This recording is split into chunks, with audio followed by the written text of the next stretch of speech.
Welcome back to CHGO Bears After Dark, presented by DRAFTKINGS. Make sure you use the code CHGO when you sign up. We're back and better than ever here on a Monday night.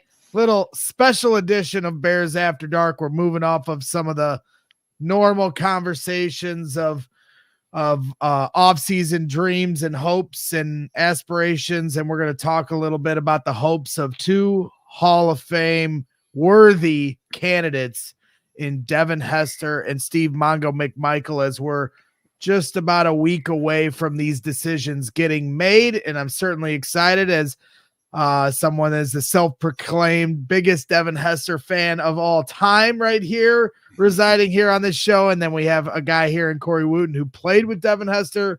And then in my eyes, the greatest sports historian in Chicago sports media, Jack Silverstein joins the show here tonight. How you doing, Jack? I'm well. How are you guys? Doing good. So you were telling me that you covered Corey his rookie year coming out from Northwestern. After that, so I had a cup of coffee with the Sun-Times in 2011, Corey's second year, but my big year on the beat was 2012. And that was where I was there, every practice. I wasn't doing games, but I was there like 3 practices a week. I did a big feature on the defensive line. All 10 players at that point on the line. A big story called Rushmen, which was the name that Coach Marinelli put on the defensive line door when he took over. The good old days, Braggs. That's the Tampa 2 get off the football. Rob Marinelli chewing our ear out, and that's what I'm hoping Eric Washington will do with this defensive line in there, because of an area that needs to really improve for the Chicago Bears in 2024 is the defensive line. I think Montez Sweat getting him last year really elevated this defense. Now we have some guys that really need to get along, and we talked about Gervon Dexter, taking him to the next level, especially being from a scheme in Florida where it was a read and react. So getting him to the next level when it comes to getting off the football, and I'm excited to see what Eric Washington, who coached me in college and in my first year in the NFL, to get them going. Yeah, and so I got to give you a shout out, Jack, because you tweeted at me while that news broke of Eric Washington on Saturday about how Corey, played under him at not just with the Bears but with Northwestern too. And that's why we bring you on, Jack, because you know it all. Just the other day you were on with Carm on the CHGO Sports Podcast, having a pretty healthy debate about the era with Jerry Krause and the legacy he left behind with the Bulls. And I've always admired your photographic memory. I mean, for lack of a better term, of literally all the different milestones in Chicago sports history. So that's what I want to talk about, because for me, I've been very disappointed here these last 2 years that Devin Hester hasn't gotten the bid to be a Hall of Famer. I think he deserved to be a first ballot Hall of Famer. To me, when you have checked off the criteria of doing things that no player has ever done at their position, I don't like how the Hall of Fame picks and chooses what positions are more worthy than others. If you're a Hall of Famer at the position you play, I think there's a spot for you in the Pro Football Hall of Fame. And if a punter is in the Hall of Fame, then a kick returner should be in there just the same. So why don't you kind of lay the groundwork here for this discussion? Like I said, Corey, obviously hearing your insights of playing with him as well, I think this is something Bears fans are really going to enjoy, as far as kind of the understanding of who Devin was to this league and why he is deserving to get in this year once and for all. Definitely. So, I mean, the good news that I've had for 2 years for Bears fans is that the Pro Football Hall of Fame voters already showed their support of Devin Hester by making him a first ballot finalist. I mean, that is farther than any pure returner, someone who doesn't have some other aspect to their resume. Deion Sanders, Rod Woodson, Gale Sayers. That is farther than any pure returner has ever gone at any point. He got there in his first year. No returner had even been to the semifinals, which is the top 25. He in his first year was in the finals, which is the top 15, and he actually survived the first cut down vote on the day of the meeting. So he was actually in the top 10 in his first year. So that's farther. You mentioned a punter, Ray Guy. Some people disagree, but Ray Guy is probably popularly thought of as the greatest punter of all time, and it took him until a senior committee. You know, Morton Anderson at one point was the NFL's all-time leading scorer. It took him, I think it was like 6 years. Gary Anderson, who was a remarkable kicker, he hasn't sniffed Canton. And then you've got Jan Stenerud for Kansas City, the longtime place kicker, and he was a first ballot Hall of Famer, and he's the only pure special teamer who's made it to the finals on his first ballot. So Devin Hester is in really good territory, really unique space, befitting someone of his talent, production, accolades, the fear he struck in opponents, the way he changed game plans, befitting of all of that. So it really is a question of just shaking it out in terms of how the ballot breaks year by year. I thought he could have been, I shouldn't say could have been, I thought he was worthy of being a first ballot Hall of Famer, particularly in that year. So that year, the class was, see if I can do this, Tony Baselli, Leroy Butler, Richard Seymour, Sam Mills, and Bryant Young. Sam Mills got in on his last year of modern eligibility. Bryant Young had been in the finals and then had dropped down and then had shot back up. But Leroy Butler was one of my favorite players, even though he was a Packer. I mean, just loved watching him play. We know that Tony Baselli would have walked right into Canton if not for injuries. And Richard Seymour had obviously a marvelous career. So worthy guys. I thought Devin could have snuck in that year. They left out DeMarcus Ware that year, and they bumped him back, so he was a second ballot guy. Andre Johnson was also that ballot. Looks like Andre Johnson is getting in this year. So to me, Devin now is at a point where, all right, I understand if you say like, all right, I'm not ready to elect. It's a leap for voters. So I understand if a voter collectively, if the voters say, all right, well, we're not ready to elect him in 2022. I kind of get that last year. At this point, you know, eventually that as a reason runs out. So if you weigh a first ballot Hall of Fame level returner versus a first ballot Hall of Fame level every down player, I understand that. You're going to take the every down player. They're out there more. But when you start to get into a first ballot Hall of Fame level player who's a returner versus someone who was the fifth or sixth best wide receiver of their era, or the fifth or sixth best pass rusher or outside linebacker of their era, you're talking about Devin Hester, who was the greatest ever to do a thing, a position that predates the NFL. It's not like this is some like new position and you have to figure out how to define it. They've been returning kicks longer than the NFL has existed. And Devin Hester, he's not the greatest ever because the three of us say so. He's the greatest ever because the other greatest evers say so. Right. Deion Sanders says so. Brian Mitchell says so. Gale Sayers, rest in peace, said so. Dante Hall said so. All these guys have said somewhere in between either he's the greatest ever or he's a no doubt Hall of Famer. Billy White Shoes Johnson has talked about how special he was. So these are all the guys who haven't gotten that recognition as returners, and hypothetically they are picking against themselves. And they're coming out and saying, no, you got to understand, this person was special at the thing I did. I mean, and it takes a lot to be able to come out and say that. So I'm at a point now where, okay, the vote has actually been held. It's embargoed. We don't know what happened. But that's over. So we wait to see it. It'll be announced February 8th. And I'm at a point now where, okay, Devin, he waited the 2 years. Now it's time, and every year after this, it is more time. You look at the first ballot guys right now, obviously Corey, one of your teammates, Julius Peppers. And you got Pep. I'm fine with that. Antonio Gates. Love Antonio Gates. He's a lock Hall of Famer. But, a group of historians, myself included, were asked by Pro Football Hall of Fame voter Clark Judge to name the greatest tight end of all time because of Antonio Gates. None of us named Antonio Gates. And that doesn't mean you don't go in the Hall of Fame. It does, but you're just talking about someone who at his best was the best tight end for a little while. And Devin Hester at his best was doing things no one had ever seen before. Right. And Corey, your rookie year was really interesting because Devin Hester's 2010 is better than most of the all-time greatest season. What was it like coming in as a rookie and you've got all these guys?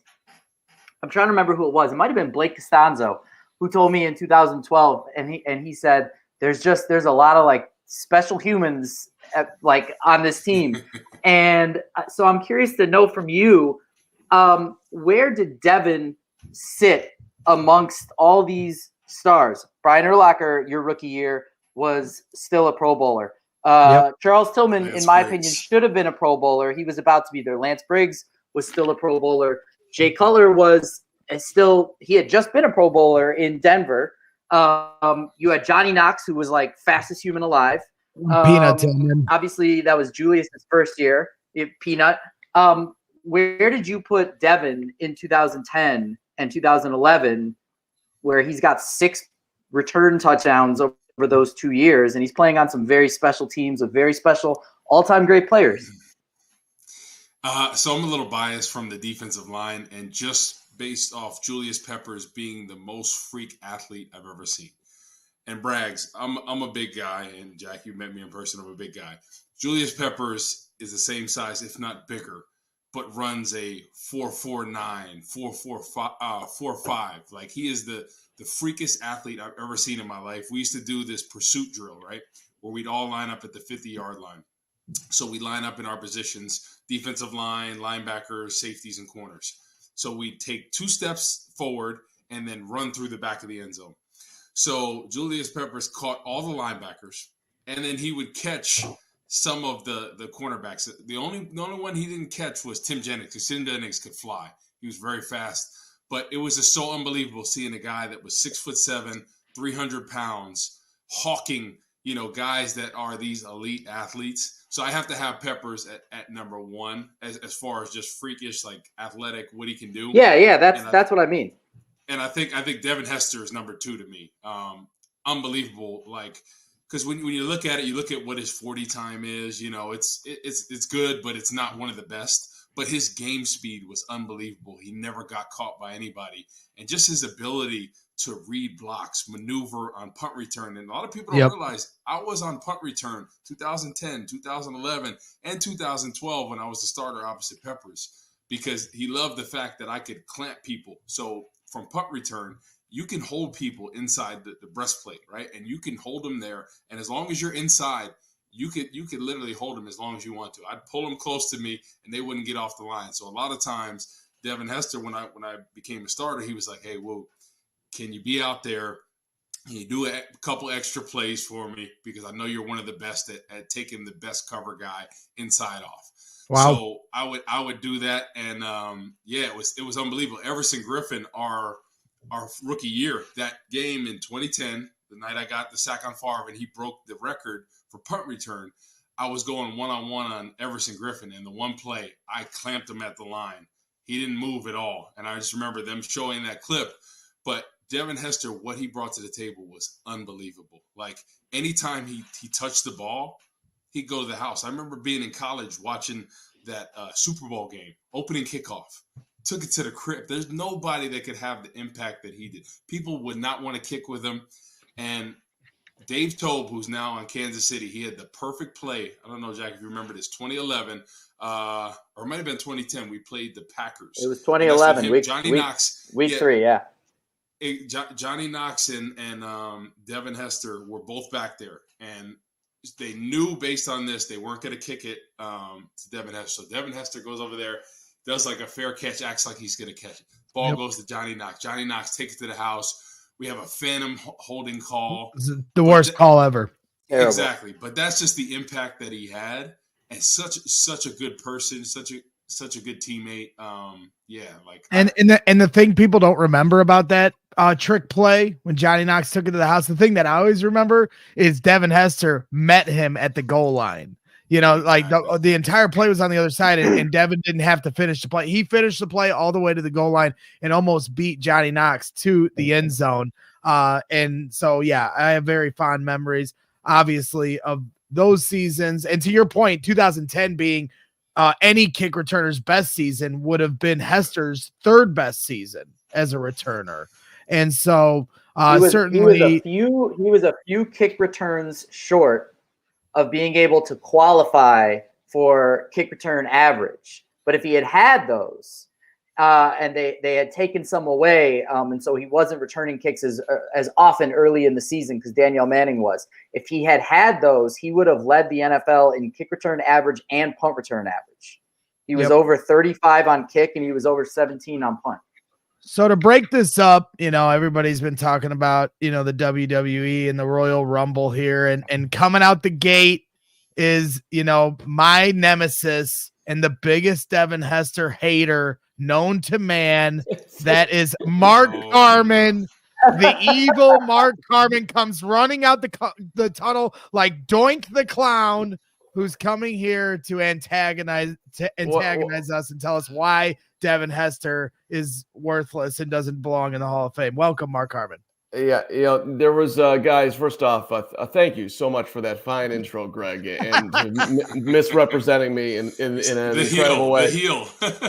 Yeah, and I just want to be clear here that my entire argument, Jack and I actually agree, which for me, an every down player should go in the Hall of Fame before a specialist, which is why I've always argued that Devin should not have been a first ballot guy. That's been my only argument.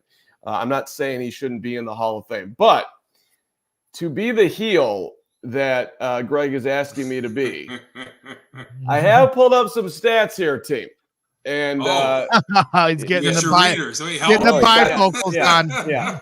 Well, because you know, a lot of this, you know, for Greg specifically, it's like his childhood is on the line, and he just wanted to take his pants off every time Devin touched the ball. So there's not a lot of there's no real anything there. I'm just gonna do some reading if you don't mind. Yeah, no, go ahead. So who is, just out of curiosity, where do you think Devin ranks in kick in yards per punt return in NFL history? Where do you think he ranks? Yards per punt return. Top 5? I don't know. Yeah, I mean, I would have guessed 1, but since you're asking it, I'm assuming it's not. Yeah. So then I would be around. He ranks 9th, 11.7. Where do you think he ranks in punt return yards? NFL all time. I don't know, top 10. He ranks 3rd. All right. Where do you think he ranks? Where he's first is punt returns for a touchdown, 14. Kick returns. Where do you think he ranks taking a kickback for a touchdown? 2nd or 3rd. He's a little lower than that. Yeah. He's 9th with 5. All right. NFL all-time kick return yards. Where do you think he ranks? All-time kick return yards. He's 12th. He's 12th, 7,333. Kick and punt returns. Combine them both. He's 8th. Yards per punt return, I gave you that. Yards per kick return, Braggs. Where do you think he ranks all time in the history of the NFL? See, now the yards per return, that's where I think he should be first. Well, he's 71st, 24.9. All right. So when you look at him historically against the NFL, he's not at the top. He's at the top in one category. Punt returns for a touchdown, which is when Greg Braggs took his pants off and went nuts and said, "There's nobody better than this guy." Because you talk about total yards and punt return total yards, and you're leaving out the fact that he is one of the only punt returners ever where they intentionally kicked out of bounds for him more than any returner in They history of the NFL. They never kicked out of bounds for any other. They were squibbing on kick returns for this guy. But Carm, the thing is, you can't deny how scared opposing people were of kicking to Devin Hester, more so than anybody else in the league that's ever played. I'm not even trying to deny it. I'm just giving you the stats of where he ranks and how he's talked about by certain portions of Bears fans. When you look at him historically, and then where my argument came against Devin, which is where look, he wanted to be a receiver. He was a receiver for 6 seasons. He ranks 21st all time in total receiving yards for the Bears. I mean, which, by the way, is still led by Johnny Morris. So, like, it's he wasn't a good receiver. He averaged under 500 yards. Hold on. You're not going to – hold on. Get him, Jack. You can't say – well, 1 second. Hold on. You can't say, quote, you can't just blanket statement he wasn't a good receiver. We should have never made him a number 1. Remember, the first year that they moved him to receiver – we still had Moose, we still had Berrien, we still had Rashid Davis. Moose left, Berrien left. They tried to make him a number 1. That wasn't his forte. He was a great number 3. Still scared a lot of people, but his receiving game is not part of his, or doesn't need to be part of his resume. So it's not really a part of this conversation. Well, I got it. Or I guess, why do you see it as part of this conversation? Because that if he had become an elite receiver, that would be a skill set to me that would scream, wow, this dude is a Hall of Famer, first ballot. He's outstanding catching the football. He's outstanding returning the football. He's not only is he a kick returner, he's a punt, he's a punt, all the things. It's part of being a great football player. And when he wanted to expand his game, the fact of the matter is, we want to say 1, 2, 3 or whatever, and you want to talk about who's throwing in the football. These are all fair arguments. I'm just boiling it into my argument, which is that he's not a first ballot Hall of Famer. You want to put him in the Hall of Fame? But he's not. Okay, right. Which is why I said at the start, Jack, like, I agree with you. But I do think when you actually dial up where he ranks all time, I think there's a lot of love in Bears land. Okay. Hold on. I need to push back on that. Yeah. Because the thing is, Carm, we've talked about this plenty of times. I think you are very hurt and skewed because it didn't work out the way you wanted to as a cornerback or receiver. You said that multiple times. But the thing is, right, and we can all argue this, say punt returner, kick returner. Who's the first name that pops up? Devin Hester. You ask 20 people, you ask 100 people in a room, they say Devin Hester. They're not going to say whoever, this person led number 1 in kick return yards. No, they're going to say Devin Hester because he's the greatest of all time. And the greatest deserves to be in the Hall of Fame, correct? I agree, Woot. Okay. I agree. I think he should. I think he belongs in. All I'm saying. I think you are diminishing what he did because it didn't work out the way you thought at receiver or corner. All right, so Carm brought the stats, but that's why I have Jack here. The stats, man. Jack Silverstein, greatest Chicago sports historian of all time, already gave it to Carm on the Krause debate. Really shellacking. I'll tell you what I didn't like about what I did on that debate is that Carm opened with a question and I should have just answered the question instead of I got into like the tussle mindset and I shouldn't have done that. So I apologize for that. I should have just answered your question there. But here's what I'll ask because this is a really important first question. Okay. Carm, do you think a pure returner, let's say someone whose Hall of Fame credentials are confined within what they did as a returner, do you think a pure returner belongs in Canton? Yes, and not on the first ballot. Okay, well, he didn't get in the first ballot. I understand. Okay, that's been my but so the people on this show, he's in my upper left corner, who want to scream at me about this. It's only because he was so offended that I said that he shouldn't be a first ballot Hall of Famer. And he's turned it into he's kind of like a lot of people with the Bears quarterback conversation. Like he only heard one thing, he didn't hear anything else, and he's screaming about it. And now he's bringing me on here to take it out like I think that Devin Hester sucks, which is just ridiculous. So, but yeah, I'm not arguing that, Jack. I'm not. And where do you think of Hester as when you think of great returners? And let's acknowledge also that punt and kick are two different jobs. They are related, but they are two separate jobs.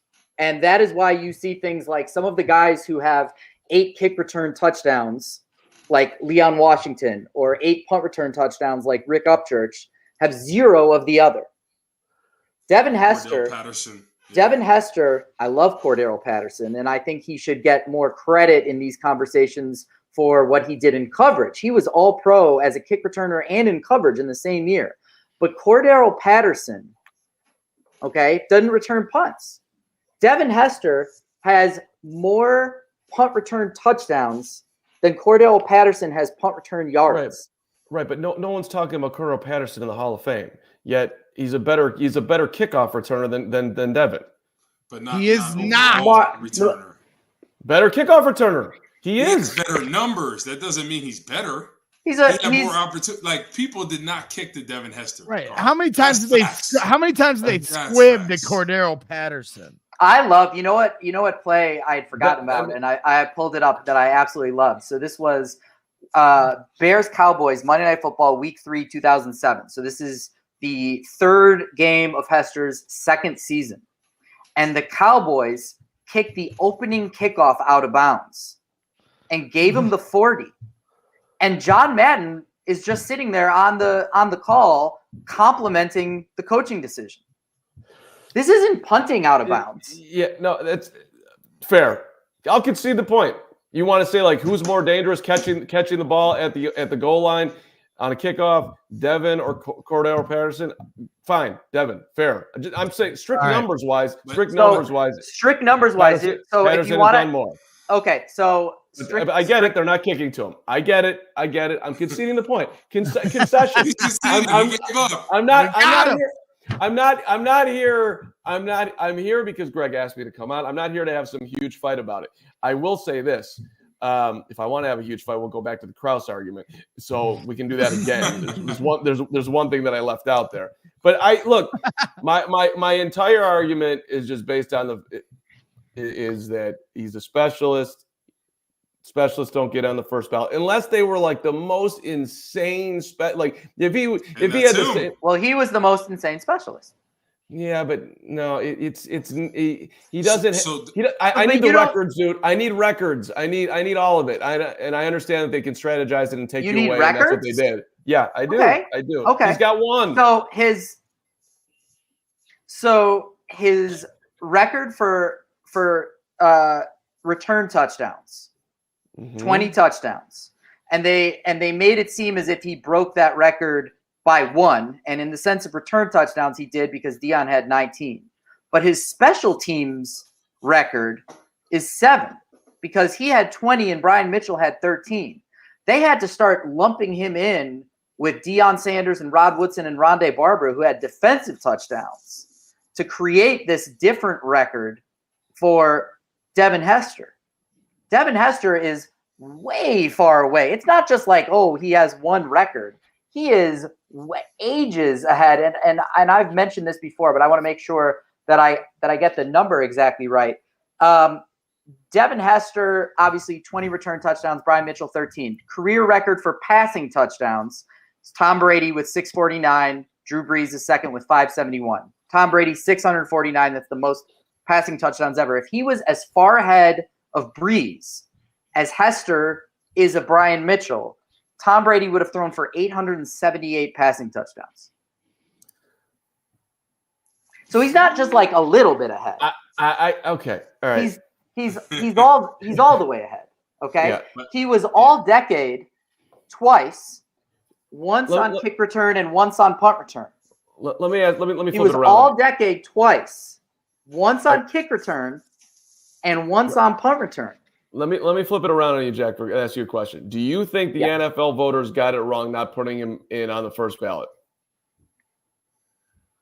I won't say that because it would have been so far. It would have been so different. I would have. So my committee that we do, some people play fantasy football. I play Fantasy Hall of Fame. And my committee voted him in first ballot. I won't say that they were wrong for not doing it, but we did it, and we came out. Our class was A-okay. And I would have put DeMarcus Ware in before him. They were eligible for the first time in the same year, but they didn't even put DeMarcus Ware in. They bumped. So they're all great players. I don't want to sit here and finish anybody, but it would have been a perfect example. Woot, you can draft DeMarcus Ware. You can draft Devin Hester. Who are you taking? Oh, you're taking DeMarcus Ware. Yeah, Come on. Yeah, you're taking. Of course you are. Of course you are. I think that's a tough one, but at the same time. How many Super Bowls did DeMarcus Ware lead his team to? The Chicago Bears do not make the Super Bowl without Devin Hester. Their offense depended on Devin Hester and the threat in the field position he gave them. The one argument that I would say, though, is Devin Hester was the best by far.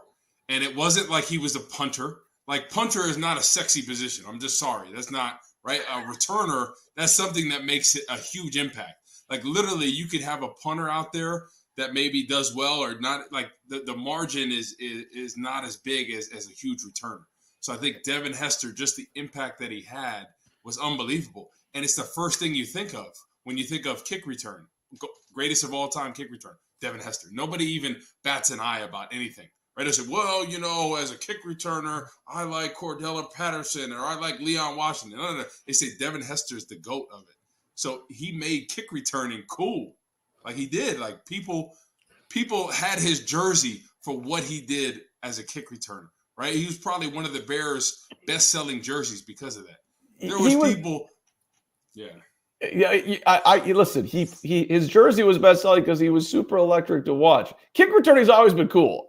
Deion Sanders returning a punt and high stepping is freaking cool. Gale Sayers doing it what he did it, but not the way like this. When they had the Soldier Boy on there, the NFL has never seen that. Carm. When people came in and said, "You" in the end, oh my God, I've never seen anyone go nuts. He had his own theme song. Okay, that's wild, right? Okay. He 3-time All-Pro, 1 second-team All-Pro, 4-time Pro Bowler, 2 times the kickoff return leader, 2013, 2014, 2-time NFL punt return leader, 2006 and 2010.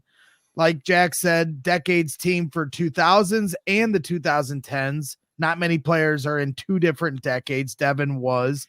And he's also, one of the, on the list of one of the 100 greatest Bears of all time. I mean, I don't know where exactly he ranked in there, but certainly up there. I mean, to me, Devin Hester, you do not write the story of the NFL without Devin Hester. If the NFL was to cease to exist at the end of the year, they're like, we're shutting down operation, and they were doing a 1-minute montage of the NFL like they do at the end of March Madness at the end of every year.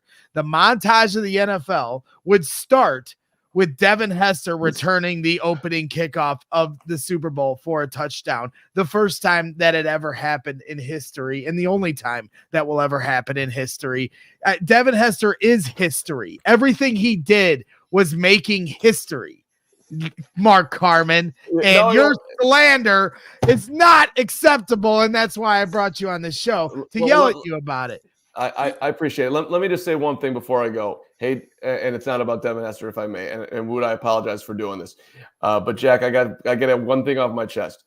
Was Jerry Krause working at a disadvantage with Michael Jordan?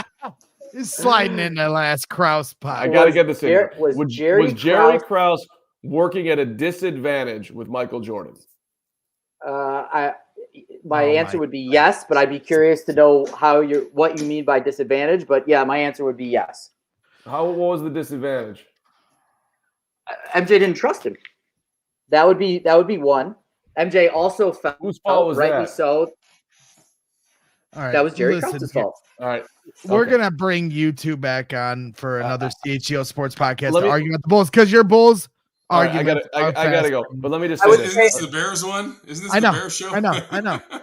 I'm not sleeping at night, Wood, because of the 1 point that I didn't get out there. I'll call Jack offline. I love you guys. Hold on. Hands down. Had $2 super chat. Says, hey, Carm, I care what you think. Thank you, hands down. And he also added a $20 super chat. Appreciate you, hands down. So in today's game, we rarely see anyone who returns the ball at all. No one returns the ball like number 23 did. Give Hester his due and put him in the Hall of Fame. No one did it better. No one cares what Carm thinks. Bear fucking down. And I love it. Like I think we're just picking semantics. He's a Hall of Famer. The NFL should not have overthought it. Every player to a man talks about how he was the greatest to ever do it at his position. I understand there's other players out that have played that you could deem had a bigger impact game to game, but overall impact on the NFL itself, there's very few. Devin Hester is in an echelon that very few have ever reached.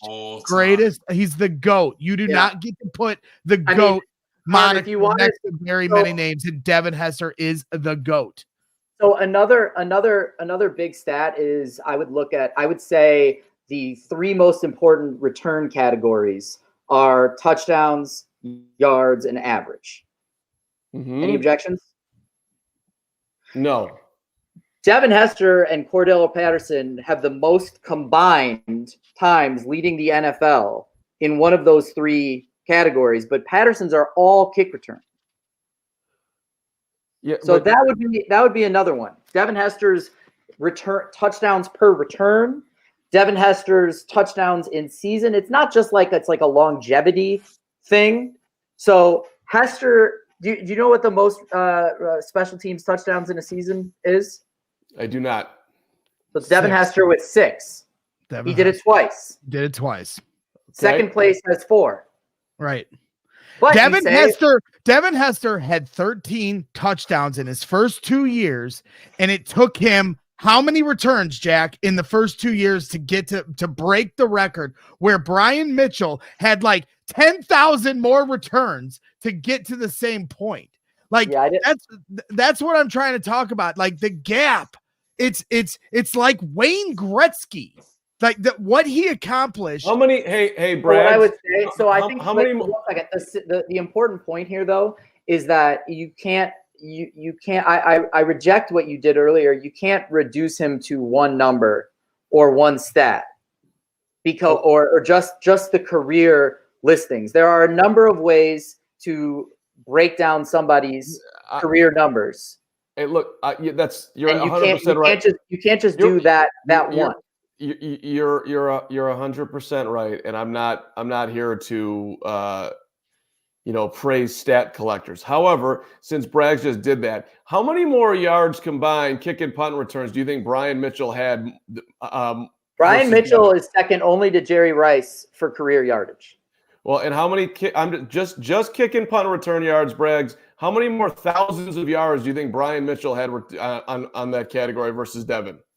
Devin is 8th all-time with 11,028, just ahead of Desmond Howard. Well, what point are you making here? Because I'm making the point that longevity. 2019, I filled out for the first time ever. I did a full Hall of Fame ballot. It took all the nominees and narrowed it all the way down. And I had Brian Mitchell as one of my 5 because he's second to Jerry Rice in career yards. He's number 1 in career return yards. He had the punt return touchdown. I'm sorry. He had the combined return touchdown record. Eric Metcalf had the punt return touchdown record. He had the combined record for kick and punts. He was doing it for a long time. So I would vote for Brian Mitchell. I mean, the issue that I get in with the Pro Football Hall of Fame is that we're down into the 6th, 7th, 8th, 9th best, say, wide receiver, not of all time, of an era. Right. That's where I start to. You have to be generational. Do you know the last 5 centers were elected? You have to go back to 1987. There were 8 wide receivers in the semis just last year. So that's where I start to take issue, is that if football is supposed to be a game where, as our friend Olin Kreutz would say, 11 men dance together, and it's supposed to be a game where everyone is working together and one person doesn't do their job for 1 split second and the whole thing falls apart, then I can accept that quarterback is going to be a more important position than nose tackle.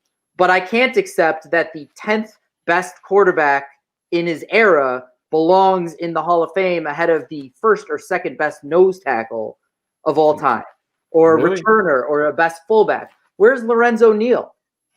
Where's Lorenzo Neal? So that's what I look at.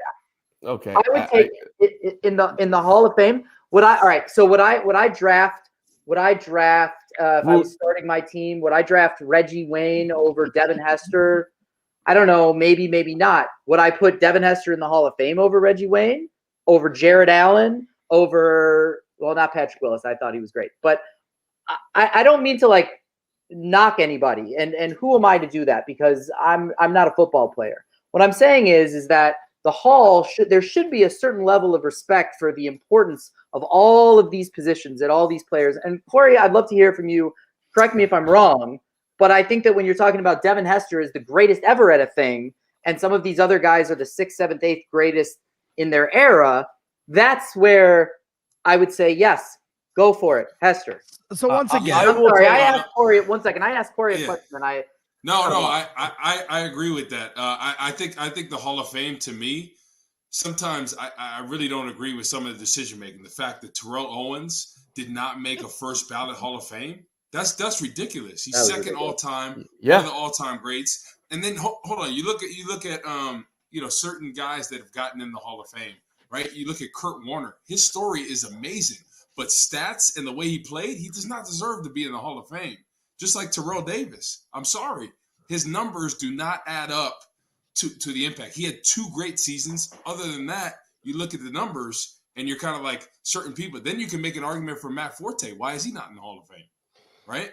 Why? So before I shoot Carm out of here, and Jack, I know you got to get going to your family. I just want to say Brian Mitchell, who should also be in the Hall of Fame. If we're going to just put returners in the Hall of Fame, he belongs in the story as well, but Devin Hester belongs in it over him.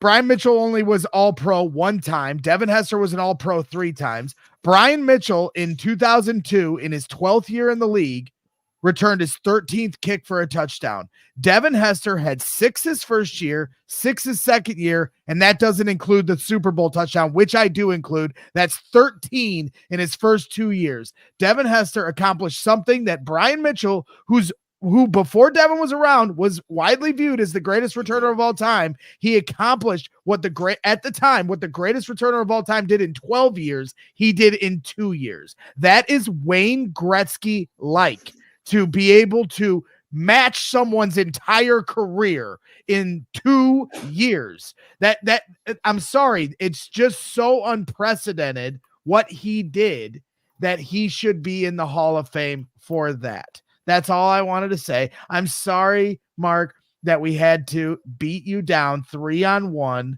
There was nothing I enjoyed. Did you just compare? I just want to make sure. On my way out here. Did you just compare Devin Hester to Wayne Gretzky? I just want to make sure. Did I hear that right? In terms of the way he broke, the way you know that he's the all-time points leader in the NHL. There's no one close. You just compare Devin Hester to him. It's the most ridiculous thing anyone's ever said in front of a microphone. Literally, no. You're trying to disprove my point by trying to take it.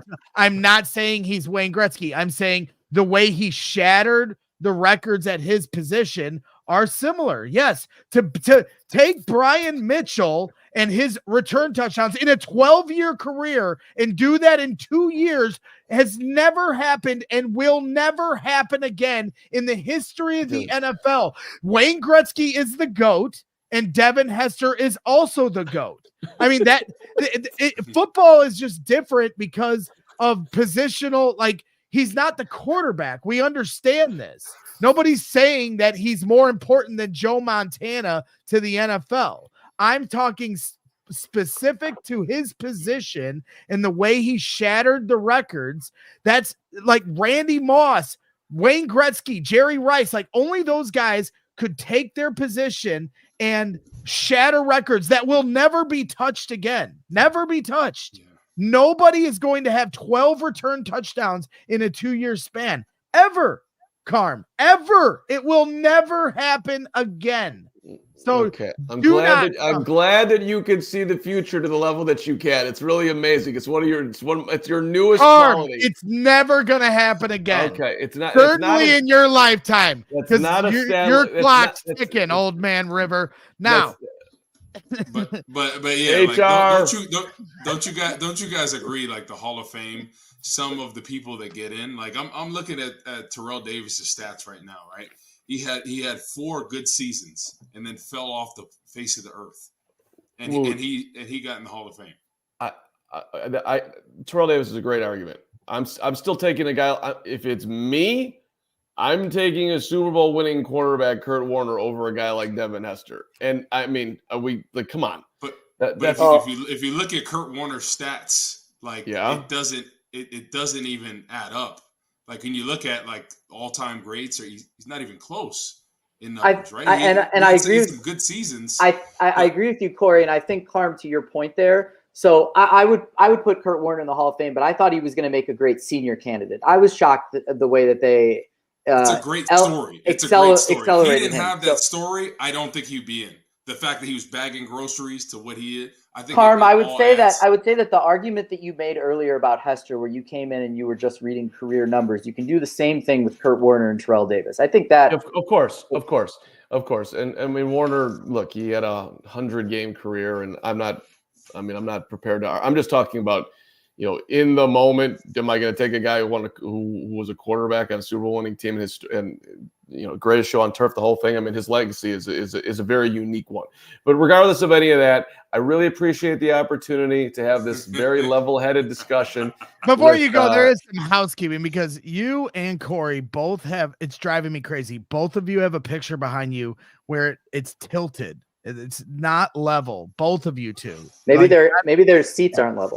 Get your pictures level. I don't think my seat is level or something. Maybe it's your seat. But don't talk to me like that. Maybe it's your hair. You go to the gym and you just do selfies, so that you don't even work out. Get out of here. Oh, I went to Braddockburn today. Oh, Midtown Athletic. Oh. Carm, I've never seen somebody that goes to the gym, takes a selfie, and then leaves. That's Carm's abstract. Thank you for all of your abstract insights, Mark Carman. What do you want? What? No, I just want to say, Woot, it was great to be with you, Jack. Always an incredible pleasure. Always, buddy. All right, I'm gonna let you go, Mark Carman. Appreciate Jack, it, bud. If you have a couple more seconds here to just touch on, because I know we were going to get into it here with Devin Hester and railing, Mark Carman for it all and raking him over the coals for it. But I'd be remiss if I didn't ask about Steve Mongo McMichael. And I know some people tuning in certainly wanted to hear your insight. So I know you do got to go. So I want to respect your time. But, if there's any thoughts you have on Mongo's opportunity or the process itself, as you were talking about being a senior finalist here coming up and, his bid to make it here into the Hall of Fame, I think is very important to a lot of Bears fans. Yeah, so Bears fans should know that Mongo is a lock. He will get in this year, and it would be not just a bad look. It wouldn't just be a rejection of Mongo if they voted him down. And the way it works is that the selection committee is 50 people, but the senior committee is 12. So the 12 people on the senior committee have put forth these 3 candidates, Mongo one of them, and then the full committee votes on everybody, and they're going to vote on those 3 seniors, Steve McMichael, Art Powell, and Randy Gradishar. And if they were to reject any one of those guys, not just Mongo, any one of those guys, it would be a really major problem for this expanded process that the Hall undertook last year, where they went from having 1 to 2 seniors a year to now up to 3. The Hall hasn't rejected a finalist in this way since 2017. They haven't rejected a player finalist since 2012, and they haven't rejected a modern player finalist since 2005. I say finalist. What happens is that they've got 15 modern era finalists, and then they met a few weeks ago, and they voted them from 15 down to 10, and then they voted those guys from 10 down to 5, and then they had this up-down yes-no vote. You need 80% yes vote to get in. That's the final barrier. And what was throwing people off from afar is that they did all that for the seniors prior to that meeting. So then they brought those 3 senior candidates and the coach candidate in, and they were already at that 80% stage. So Steve McMichael is in. I mean, he's not in, but I don't have any inside information. He's a lock because that's just what it is. It would be a rejection of their own process at this point to vote against them. It would be either the 50 voters would now be, potentially angry with the 12, or the 12 angry at the not at 50 at the rest. So Steve McMichael's in. I would say another point that I would love if people were more aware of this, and I would love if the discourse was around there. It's a pretty in the weeds comment, but it points to, Corey, what you were saying about TD and Kurt Warner. And it's something I've mentioned, Braggsy, with you, is that the semifinalist era began in 2004. That was the first time that they announced the 25 semifinalists and counted it down from there. Since that point, every first ballot semifinalist has either gotten into Canton as a modern era candidate, meaning they didn't get to the senior pool, or they're on the ballot right now. Now, you might hear the phrase "in the room." And in the room, now they've been doing them Zoom the last few years, but in the room, that was the one time that all the voters got together formally and met and debated all of the candidates. Something that I do think happens is that once you become a semifinalist early enough, you're going to become a finalist because they kind of just keep you hanging around. Then once you become a finalist, if it's early enough, okay, not toward the end of your 20 years, yeah, then you're up. Joe Jacoby was a finalist in each of his last 3 years of eligibility. He didn't get in, but he wasn't a finalist until his 18th year. If you get to the finals very early on, they put you in the room, they debate you, and eventually the fact that you've been a 3 or 4 time finalist gets added to your resume. So they start to say things like, well, gosh, I don't want to say anyone because it'd be insulting, but they start to say, Greg Braggs has been a finalist 7 times. Greg Braggs was a 4-time 1,000-yard rusher and a 6-time Pro Bowler and an 8-time finalist. Well, that shouldn't be a part of your resume. What they need to do, or what my view is, they need to find a way. And it's something that voters have talked about, and there's been buzz in these circles, but they need to find a way to have a non-voting meeting where they bring all these players and their cases to the table. Because otherwise what happens is that when you tether the label of finalist with the formal act of discussing someone's case, then rejecting that person becomes an insult. It shouldn't be that way, because you should be able to debate someone. For example, I'm a big Carnell Lake guy. I think that Carnell Lake, he was all pro at corner and safety. He was an all-decade player. He changed several defenses. He should be able to get in the room. But you need to be able to build up your bona fides ahead of that point, so that he needs to be like a semifinalist a few years, then a finalist a few years. He should be able to be discussed. Richmond Webb, I bet a lot of people would be surprised to know that Richmond Webb has never been a semifinalist. This is a guy who defined his position for many years in a row. His first 4 Pro Bowls, fans didn't vote yet. It was all media. And he was an all-pro, and he's a second team all-decade. And Richmond Webb has never made it to not just the finals, but to the semis. But the thing that happens is that you put someone in the finals and it's public. And then the person who represents that person, the writer who represents that person, now has a stake, because they might want to be able to go back to their home fans and say, guys, hey, I helped so-and-so get into the Hall of Fame. Instead of being able to have a conversation about that person's merits and maybe put them on a plane with all of their other peers, where we're seeing that right now play out at running back.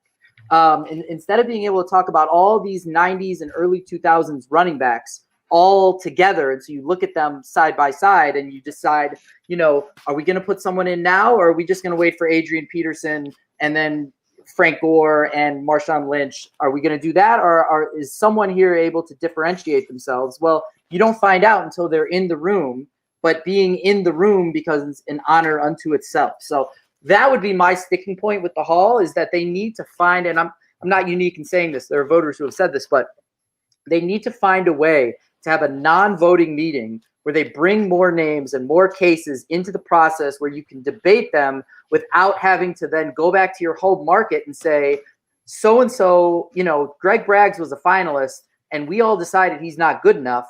And now we've rejected him because that is what you say when someone is a finalist. Like Roger Craig was a one-time finalist, never made it back.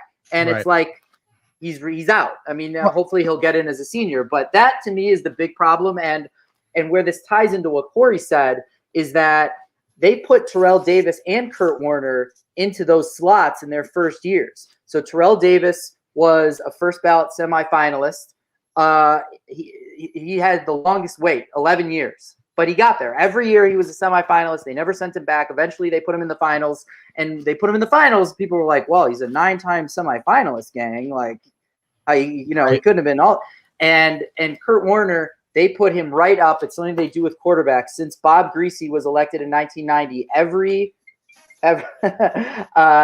quarterback, I'm laughing, Carmen's calling me.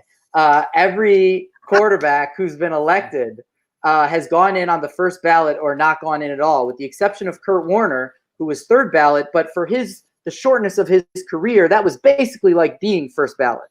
And so what happens is that we don't hear about Donovan McNabb. We don't hear about Steve McNair. We don't hear about Randall Cunningham, because these quarterbacks, there's no debate process, because Brett Favre pops up on the thing. Well, Brett Favre's a bad example because he's a first ballot Hall of Famer, but Troy Aikman pops up and he's a first ballot. And then you're not talking about quarterbacks. Jim Kelly pops up, he's first ballot. You're not talking about quarterbacks. Warren Moon, these are all Hall of Famers, but there's tiers. Those three guys and Steve Young aren't on the same level as Joe Montana and Peyton Manning and Brett Favre. So now you're going to get a really interesting situation where over the next 3 or 4 years, you're going to get Eli Manning, who's going to come up, Brady's going to come up, Breeze is going to come up, Roethlisberger is going to come up, Phillip Rivers is going to come up. And I say there's a Hall of Famer. I'm sorry. I'm too harsh on some of these quarterbacks, but I feel like they rush these quarterbacks through, and then you don't get conversations. Then Donovan McNabb, who had his team perennially in the NFC Championship game, is nowhere to be found. It's lost, and that's the point. Go ahead, Corey. How about Sterling Sharp? Right, arguably one of the best Terrible. receivers of his time. Terrible. Career-ending injury, and he's not going to get in the Hall of Fame. So yeah, awful. And I wrote a big piece for Windy City Gridiron before his final year of eligibility, where I put my Bears credibility on the line to say, you guys, what's going on here with Sterling Sharp? Sterling Sharp never missed a game until his neck injury. Mm-hmm. Sterling Sharp, in just his time, has the second most combined. Again, I talked about those combined rankings, and I'm on 16% here, so we're going to do it till we die. In the combined rankings of receptions, yards, and touchdowns, leading the NFL in those three, he was second only to Jerry Rice in his time with way fewer years. Sterling Sharp is now getting traction in the senior pool, and I think he's going to get in the next 2 years, but you don't know because there's this massive list of guys on the senior pool. And what happens, and what happened with Steve McMichael and what happened with Art Powell, is you've got these guys who were never in the room, ever. And now their case is fresh. Whereas guys like Lester Hayes and Bob Kuchenberg and L.C. Greenwood and for a long time Chuck Howley and Randy Gradishar, who are now in. But you've got these guys who their case has been in front of the committee so many times that the presenter doesn't know what else to say. So then you get Art Powell and Steve McMichael and maybe Joe Klecko in the room, and their case stands out because it's like, oh, I've never heard. I didn't know Steve McMichael, outsacked the AP defensive tackles for 11 years. Like, oh, I didn't know that. Or I didn't know that Art Powell, they talked about Art Powell's activism played a role. And, oh, I didn't know that. So all of a sudden these guys are getting, I don't want to say it's not because they're not Hall of Famers. Like, we all had Steve McMichael, the three big top 100 Bears lists. Everybody had Steve McMichael fourth all time for Bears defensive linemen after Doug Atkins, Dan Hampton, and Richard Dent. But his case was never heard. And so then there are fans in other cities going, well, Steve McMichael, he just popped up out of nowhere. This is nonsense and everything. And it makes me – and it's like he shouldn't be responsible for this flaw in the system. And There shouldn't be people picking apart McMichael or Klecko or Ken Riley or Art Powell. He's one of the – right. Yeah. Exactly. And that's the point. And that's why we appreciate you, Jack, because you understand the process. Most fans are just going to look at a player, remember when they played in what era, and say, yeah, he was the best in that era. He deserves to be in the Hall of Fame. But there's such a more complicated process to this, and I feel like sometimes they're overthinking it to an extent, and I get it becomes a numbers game. But I appreciate you shedding light on all of this and giving a better understanding of how the process works. And you're somebody that is involved in the process, helping make the case for some of these Bears to get into to the Hall of Fame. So that's something you should be really proud of. And I think Bears fans, I want them to always understand the role you play here, because you're always pretty humble about everything, and you're not out there kind of tooting your horn as far as what you do. But I know I appreciate it from a fan standpoint that wants to see some of the guys I looked up to, like Corey and Devin Hester and all those players that I chased down at training camp once upon a time, get into the Hall of Fame. Yeah, of course. So Corey, we didn't even talk about the box game. I said I didn't even get to ask you about your favorite box 'em up moment. Oh, yeah. So box 'em up was this game we used to play in the locker room, and it would go outside the locker room sometimes. So we'd get like the big boxes that they would send, Nike cleats and all this stuff. And the whole thing was you had to surprise somebody and be able to box them up. And then once you put the box on their head, everybody just hit the box and then push them, and it was a big thing. Every time somebody got boxed, box him on up, and it was one of the best locker room traditions out there, and guys had a great time with it. It made it interesting, and we even did it on the field at times. You never know when somebody was going to be creeping around that corner with that box. Did you ever get boxed up? I think I did one time. They got me back. One time somebody was up top. There were stairs right by the where the weight room is, and somebody was up top, and I think we got Urlacher, I think it was, and he was sitting there talking to somebody, and all of a sudden they dropped the box on him, literally from up top turnbuckle, dropped on his head, and then everybody went nuts, and everyone's like, "What's going on?" And that's how it was playing. Izzy tweeted that video. Yes. Yeah, I'll send that video. That video is online. Oh, yeah. Okay. Izzy was one of the best with it. Urlacher or Briggs. Those are guys you always had to worry about. But it was everybody go crazy about that, man. You had to be there. Bragg's like, what are you talking about? We used to play brick them on up. We throw bricks at each other, hit each other in the head. What do you think I can't? Yeah, no, we did chuck bricks at each other. So rapid fire before you go, Jack. So Mongo's in, yes. Yeah. Yes. Is Hester getting in? Your prediction? My suspicion is that he's not. Dan Pompei gave an interview last year to Larry Meyer at CHGOBears.com and talked about the actual conversation about Hester in the room. And last year they were still talking about snap counts. And my feeling is if you're still talking about snap counts, you probably have like another year to like break through that argument, because Dan lays it all out and people just have to listen to him. So I suspect that you've got Peppers. They have this wide receiver problem, and they're going to get one wide receiver in at least. So you got Peppers is going to get in. You got Andre Johnson is going to get in, and then probably Antonio Gates. Jared Allen, who rose up above Hester last year, he's probably getting in. Patrick Willis has been a finalist for a few years now. They could end up with two wide receivers. There could be a surprise pick in Eric Allen, who was a first-year finalist. So if I had to bet, I would bet that Devin's got like one more year. But but first ballot finalists are they've all gotten in within 6 years. So that would put Devin in by 2027.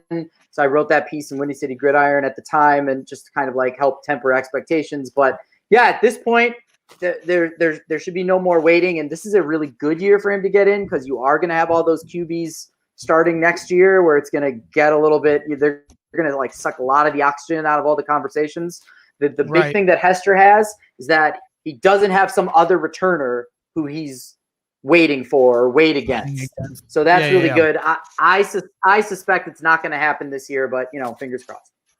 All right, and then finally, real quick, because I've had a few people ask about Jay Hilgenberg. Chubbs is always getting frustrated that his name isn't brought up enough. I know you got to go, but is there any chance Jay Hilgenberg ever makes it into the Hall? Jay is now in a really, really tough spot because, like I said, centers, I don't want to say never, but he's in a really tough spot now, and it should have happened a long time ago, and that's an issue with centers, that they just don't elect that many centers. Now that you've got Mongo in and Jim Covert, who was also on that line, it's gonna be tough. But Bears fans could rally around Jay Hilgenberg, and one thing that we've seen with seniors is that fan and market enthusiasm does help. So that would help. And one thing I would love to see is I would love to see Bears fans and Washington fans come together around Wilbur Marshall. I don't think Wilbur Marshall's case is dead yet, because I think that if Bears fans and Washington fans equally took up the mantle the way that like Panthers and Saints fans did for Sam Mills, I think that that's something that could push through. I love Jay Hilgenberg. He should have been in a long time ago. It doesn't look good. Well, we appreciate your insights. I know everybody in the chat also appreciated it. So Jack, you're always welcome on here, but I'll let you get going before we close up shop. So thanks again. We'll talk to you soon, and we'll keep you updated once we get back from the Super Bowl, and maybe Hester will get in. There you go. Thanks, guys. Thanks for having me. Corey, great to talk to you after all these years. Bear down and go Cats. And real quick, Jack, do you got anything, like, tell people where they can follow you or anything you have coming up that you want to keep people keyed in on? Sure. I am slow but steady working on my 90s Bulls book. You can subscribe to my newsletter at readjack.substack.com. I just did a long interview with the gentleman who delivered the flu game pizza to Michael Jordan. As I was a longtime pizza delivery guy, so I had a lot of problems with the way that the Last Dance presented that. So I just did one with him. I just did a profile on Dick Klein, the original owner, someone who was in the Ring of Honor. I just did an interview with Taco Joe Klein, who was great. And the next piece that will be going up probably next week, although I had some great shout out to Ray Clay. I had a great interview with Ray Clay. I interviewed also some people who did. Ray Clay announced bar mitzvahs and weddings. I interviewed some of those people. And I just interviewed Steve Shanwald, who was the longtime head of marketing for the Bulls. You might not know the name, but his work influenced your childhood and your life. So that one will be coming soon. And it's for the low price of Pax in a month or Pip in a year. I love it. Well, appreciate you. Jack, and one day when they come out with the Chicago Sports Museum, I'm going to do everything I can to make sure you are the lead on that department. So we'll talk to you here soon, Jack. All right, buddy. Thanks. Bye, Corey. Yep, yes, that's Jack Silverstein. Make sure you follow him at Read Jack on. Oh my gosh! Let me get my readers. Yeah. Had to bring out the bifocals. Carman with his lit up mic and all that. Come on, man. Get out of here with this abstract. Mark's always got to, reference what Wikipedia tells him to say. We lived it. We experienced it. We know what greatness is. Mark, in his elder age, he forgets. He's got a Hester hater because it didn't work out the way he wanted to as a wide receiver. He said that he got drafted as a DB. Didn't work out there. Then it didn't work out at wide receiver. So he can't get in, even though he was the greatest of all time at returner. I didn't like how he didn't pan out. Like, what?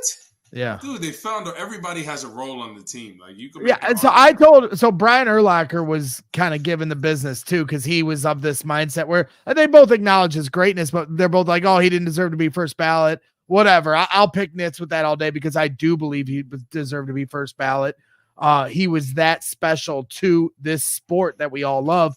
But the comparison I made to Urlacher, Carman, Hogan, they all laughed at me is because, like Jack just said, part of the discussion right now is about snap count of why he's not in. And I just find that so ridiculous. And I compared Devin Hester to Mariano Rivera from the closer for the Yankees.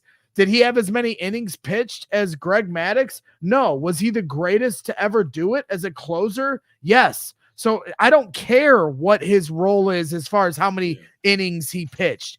He was the greatest in the role that he had in the sport he played. So I'm not trying to exclude long snappers. I'm not like there's only 4 centers in the Hall of Fame, like Jack was saying.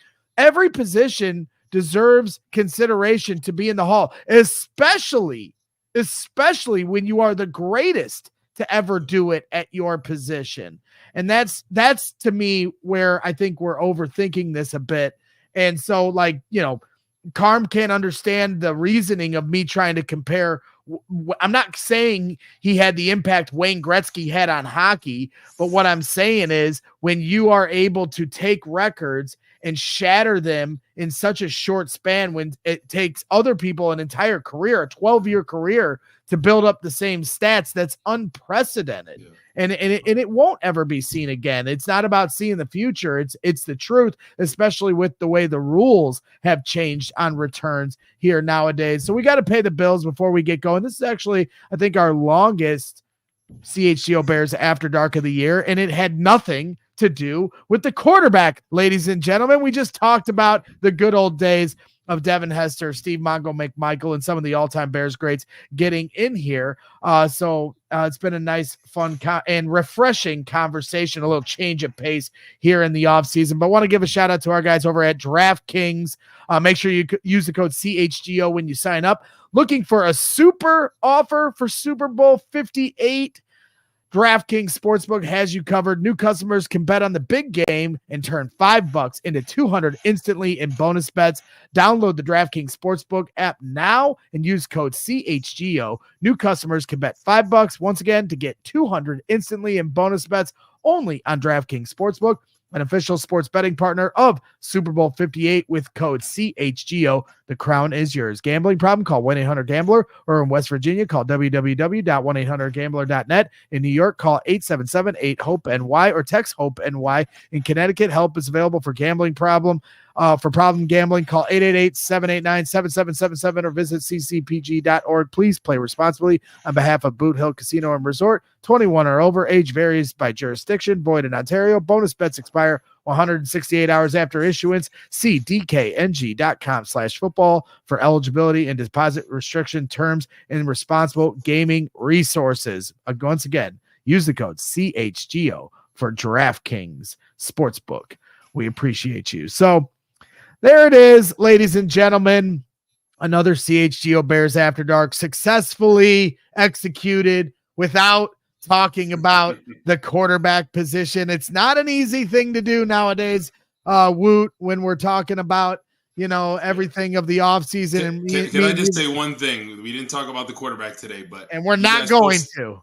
No, real quick. We're gonna talk about one thing, because the clip you guys posted about when you asked me about Lamar Jackson and the similarities between him and you can defend your honor. Go ahead. Oh yeah. So I think a big thing watching that game, right? Lamar did not play that well. I think we could all agree on that, right? He looked very average throughout that game. But I don't believe he did lose them that game. When people talk about, oh yeah, it was Lamar's fault, and obviously Patrick Mahomes, he played pretty good. I wouldn't say it was like the Patrick Mahomes that we're used to seeing in the playoffs, but Baltimore was super undisciplined in every aspect. Like the Jose Flowers, taunting the guy, and then after they wouldn't even been in that situation for him to fumble. Then we're talking about potentially a tied up game with everything that went on. So yeah, they had a bunch of bad penalties. The Zay Flowers one, pushing him on the ground, was the worst of them all. They had the smack across the front of the helmet, a personal foul on the quarterback, which was more unfortunate than it was stupid. The Zay Flower one was just downright dumb. You can't do that in that situation, especially when you're losing. Like if you're up 21 and you're flexing on the guy, you get a penalty because you're getting a little too zesty. Fine. But when you're losing and you're hanging on for dear life, you cannot make any mistakes. And for them to make those kind of mistakes in that moment, at the end of the day, was their undoing, and why, they weren't able to win. And the Niners, a disciplined team on the other side against the Lions, did they make any mistakes when they're down 24-7? No. And, they were able to methodically come back and on one of the greatest comebacks, the greatest comeback in NFC Championship history. The last thing I want to hit is just on the coaching. I think people sleep on how important the coaching is and how Kansas City outcoached Baltimore. When you look at this, right, you look at the run to pass, or pass to run rather. Baltimore, Lamar Jackson, I think, threw the ball 39 times, rushed the ball 8 times. The other running backs on his team only ran the ball 6 times. Zay Flowers had another 2 carries after that. So when you think about that, right, it's kind of reverse of what we've been seeing. We saw a more balanced attack from them all season. It'd be like if Patrick Mahomes, they ran the ball, 70% of the time compared to passing the ball, right? That's not what their strength is. So I just feel like the coaching just didn't do a great job. They were playing the game like it was a 30 point, like they were down 30 points, which I just kind of didn't get. I'm like, your game plan this whole time has been mixing and matching the run with the pass. And then all of a sudden they got pass happy in a situation where the game was still tight. So I feel like, they got away from what they normally do, and Kansas City stuck to the game plan, right? They were mixing and matching. They were throwing the ball a little bit more, but Pacheco did a great job equalizing, controlling the line of scrimmage. Yep. So, yeah, just Ravens got away from the running game, like, way too early. And I just think it's kind of surprising because you're like, that wasn't really their identity throughout the year. So it was definitely surprising. And, coaching matters in this league, and I'm firm on that. And regardless of what they do with Justin Fields or Caleb Williams, I think they're setting up the right recipe for success, right, with Shane Waldron. And whether it's Fields or whether it's Caleb Williams, whatever quarterback is going to reap the benefits of being in this system, and they're going to add some playmakers. So I'm excited for the future of the Bears. Obviously, I'm a big Fields guy. I think he has what it takes to take the Bears to the next level. But I'm excited for the future, man. Coaching matters. Coaching definitely matters. And that's a great way of putting it. And we were talking about this earlier when I was talking with some friends in Twitter Spaces. And we were saying just it is disappointing that we're in an off season of such vitriol against each other as Bears fans, trying to decide which way this is going to go. And to your point, however they decide is very promising for this future. And yet, because we are so opinionated as fans and we're so passionate about what they should do or what we feel is the right move, that it really hasn't been like, this should be a celebrated moment where the Bears are going, the opportunity they have in front of them. They're the first team to ever go into an offseason with the number one pick and have 7 wins. Every other team, there's only been one team other than the Bears in NFL history to go into an offseason with 3 or more wins and have the number one pick. Now, there's been a few teams that have traded up to 1. That's different. I'm talking about ending the season with 7 wins and the number one pick in your pocket before there's no trading up. You're keeping your assets. The assets already with you.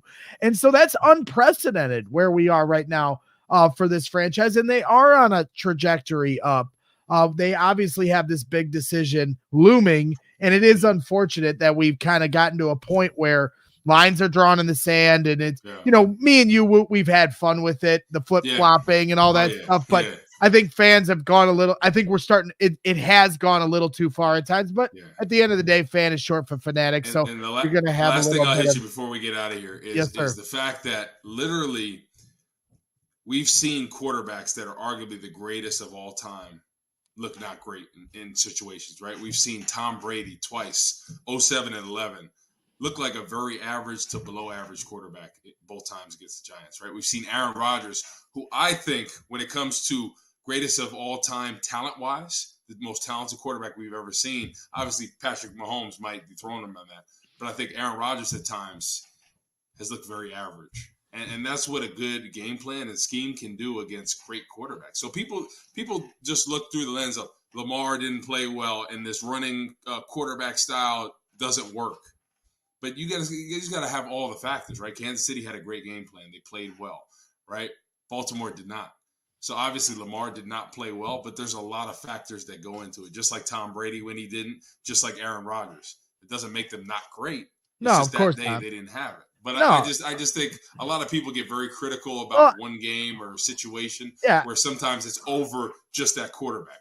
Yeah, and that's what we're doing. Like everybody, we've all combed over the obvious, selling points of why they should do this or that. So now we've combed over all the obvious ones. Now we have to pick through the weeds and pull and reach for these grasping at straw, theorems to try to get someone to come across the picket line and join our side of the debate, whichever side you sit on. And that's where I think the conversation has started to get a little nauseating. And that's why I'm just leaning into having fun with it and poking the bear, people, get upset, but at the end of the day, you got to laugh at it, and that's what we do. Bears Twitters has been very funny. Just the back and forth. Dude, at the end of the day, like I said earlier, I think the Bears are primed to be in a good position. Whatever direction they go, they're building the right pieces to the puzzle, right? They're a couple positions away from being really dominant, whether they keep Justin or they go with Caleb. So I think they're in a great position, and they were playing playoff caliber football. So I think it's only going to elevate their game either way. Yeah, so I just want the record to show for everybody that I didn't bring up the quarterbacks tonight. That was Corey's fault. So I will not be blamed. I had to because people are coming at you, and you got to stand up. You got to stand on it, and I appreciate that. We did have a couple more super chats come in late.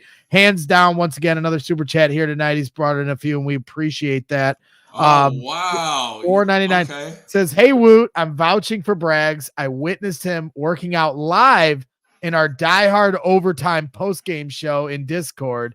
Bear fucking down. Love y'all." That's right. What was he doing? What was he beer up and down like this? I was doing some cardio on the elliptical while we were in Die Hard, and I was answering some questions, and I had just got done. Let me tell you what I'll tell you exactly what my workout. You were doing the Thigh Master. Remember Suzanne Summers? That's what you were doing.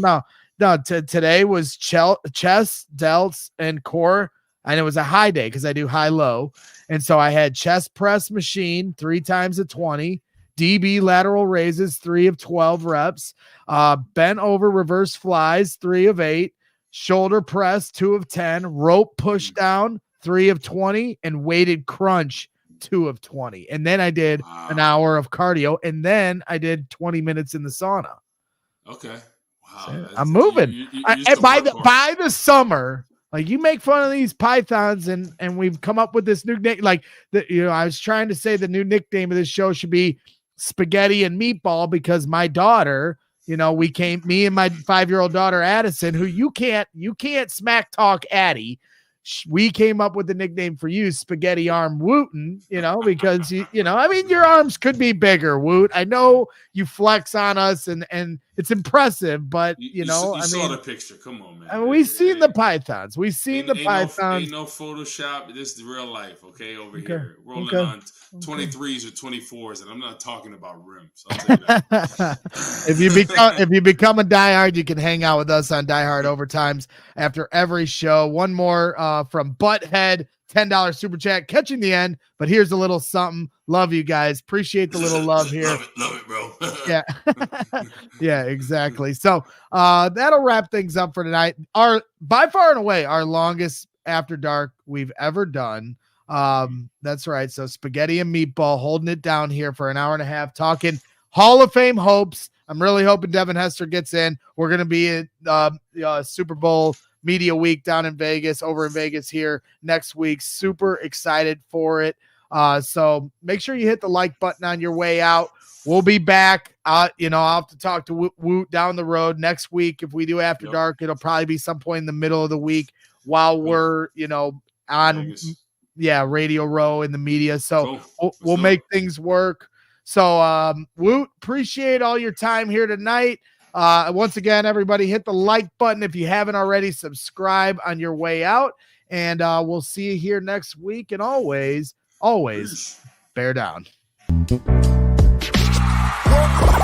all silly like the mayor.